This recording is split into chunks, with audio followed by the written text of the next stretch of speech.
Time for another movie review. Tonight's movie, Marshmallow.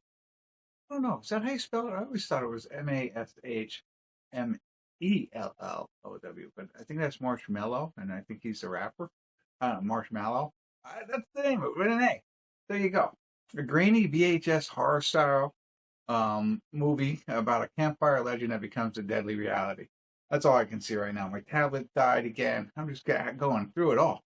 But I've had this on my list, and I don't know what Gold Ultra is, but I've had this on my list and I've never gotten to it. Now I'm looking for movies that I can get that I'm subscribed to. Paramount Plus, Amazon. This one's available on this. So it has Giorgia Whigham. The only reason I say that, I wonder if she's related to Shay Whigham. And then Corbin Bernsen is the only other name I recognize in this. 93-minute song, 5.7 on IMDb, out of 10. Not that many. Maybe 4,000 people rated it so far. So I don't know. Who knows? It's on my list. We can check it off after tonight. So I'll let you know what I think. Hey everybody, we're at the credits of Marshmallow. And I tell you what, very pleasantly surprised. I had no idea what I was getting into. I thought I knew what I was getting into, and I was completely wrong.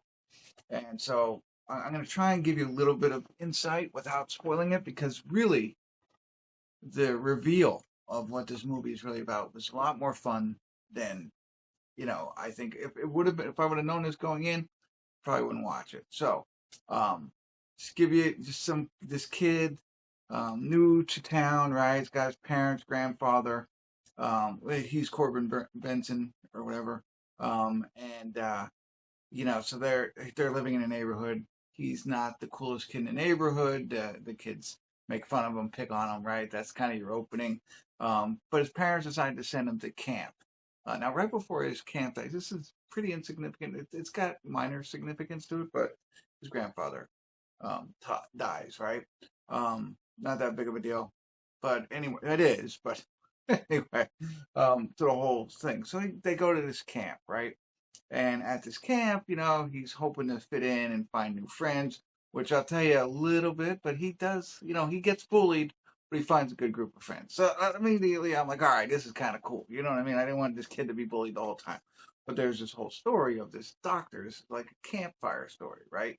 And you can see where I'm going. There's this doctor that kidnaps people and sews them together, right? That's the camp counselor says that story, at the campfire the first night, right? And the idea is, hey, to scare the kids so they don't leave their cabin, kind of thing. But it sets you up for now what I thought the movie was about, and that's what you get.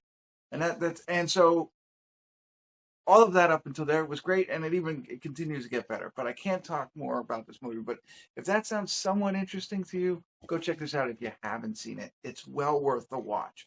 Do not watch any more of this review. Do not look at trailers. Do not read any more about it. Just go do it. Okay. If I got you this far, go check it out. If you're somewhat interested in that plot line, trust me, you'll be happy. Now, if you've seen it already, you already know what I'm going to talk about. Or if you don't care, like my father-in-law never cared, just tell me. I'll forget it by the time I watch it.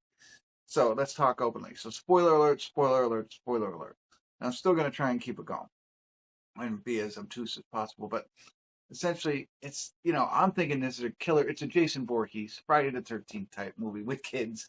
And that's what's going to happen. And they lead you down that path, which is great. And that's what I thought I was going to watch. 5.7, over 8,000 people. Figured that's what we're going to get. No.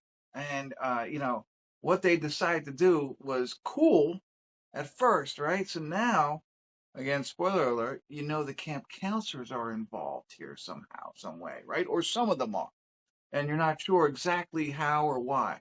And it continues to build upon itself until the big reveal, which I think, where, hey, he has date of birth, but he also has a date of death. Like, what is going on? And it's like, wow, it just got so much better right there. I was just like, now what is going on?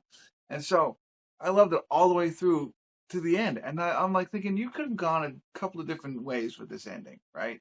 So let's talk openly now. So, again, I'm not going to try, whatever. Spoiler alert. I'm going to talk about it. Okay, so whatever his name is, now I forgot the kid's name, the Morgan. right? So I assume he decided not to have his memory wiped, and they allow him to do it and go forward. I think that's an interesting plotline. Now, he really sat down and talked to him. I thought he was going to say, you guys can make a decision, but then not really. I'm going to just, take them both out, erase their memory like everybody else. Okay, but no, it seems as though Morgan decided not to. Now, his friend, I don't know what her name was, but did she decide not to do that? And she got hit with the issue that's going on, like this issue that, and that would have been interesting. Like, they didn't have to do that. It makes it okay, but that she becomes, a deadly robot, half human kind of thing. And that's the whole systemic issue that's going throughout everyone that they've done this with. But like when you hit that point where it's like, hey, what they're doing is bringing back kids who died tragically, for their parents. Like, I think that's pretty cool. You know what I mean? Imagine being that. I just think about that. Kind of Pet Cemetery-ish. But at first you're thinking it's hey, that's not too bad. Would you like to have your kid brought back to life and be able to hang out and do stuff, knowing that, hey, it's not 100% real, but you have to enjoy them somehow, some way. And the way that they portray these kids, they seem very similar to the way they were. I don't know. Maybe you wouldn't or anything, but it's like, hey, this is great for, and the guy had that tragedy happen to him. The guy from Super Troopers had that happen to him, and so because of that, he built this whole thing. It's like, okay, that's kind of a cool option. But then, of course, if they're going to go haywire and Jekyll and Hyde on you, maybe that's not that great. But there you go. I don't know. I really enjoyed the uniqueness, the creativity, and the plot twists. And so therefore I was very happy with this. And I know 5.7, I said 8,000 people rated it so far. Go check it out. It's worth a look.